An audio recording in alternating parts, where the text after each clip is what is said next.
এই ডিভাইসটির নাম দোয়া ডোরবেল।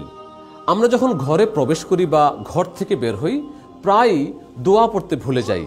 আর এই ডিভাইসটি যদি আপনি আপনার ঘরের দরজায় প্রতিস্থাপন করেন তাহলে এই ডিভাইসটি আপনাকে প্রতিবার যতবার দরজা খুলবেন ততবার আপনাকে নতুন নতুন করে ছোট্ট ছোট্ট একটা দোয়া পড়ে শোনাবে।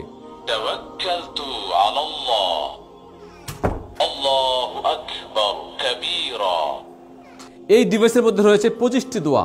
যখন 25টি দোয়া শেষ হয়ে যাবে তখন পুনরায় আবার প্রথম থেকে শুরু করবে। এই দোয়া ডোরবেলটি কিভাবে আপনার দরজায় স্থাপন করবেন চলুন আমরা দেখি। এই দোয়া ডোরবেলে দুটি অংশ, একটি হচ্ছে মেইন দোয়া ডোরবেল আর একটি হচ্ছে ম্যাগনেট। দুটোরই পিছনের দিকে দুটি স্টিকার আছে। প্রত্যেকটা স্টিকার আপনাকে প্রথমে খুলতে হবে। খুলে এই মেইন ডিভাইসটি দরজার মেইন অংশে অর্থাৎ এই বরাবর লাগাবেন। আর এই ছোট্ট ম্যাগনেটটি লাগাবেন ঠিক পাশাপাশি। এই ডিভাইসের মধ্যে অন অফ বাটন আছে। আপনি চাইলে এটাকে অন করবেন এবং সাউন্ডটা বাড়াতে পারবেন বা কমাতে পারবেন। দেখুন, সুবহানাল্লাহি কাসীরা, ইয়া রাব্বি লাকাল হামদ।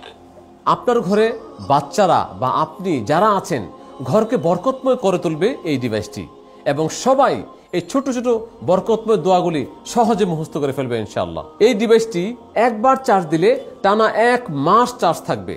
আর যখন চার্জ শেষ হয়ে যাবে তখন এই ডিভাইসটি আপনাকে বলবে আমার চার্জ শেষ হয়ে গিয়েছে, আমাকে চার্জ দিন।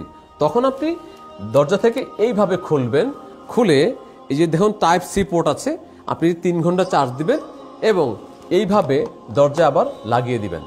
সুবহানাল্লাহি কাসীরা, আল্লাহু আকবার কাবীরা, ইয়া রাব্বি লাকাল হামদ।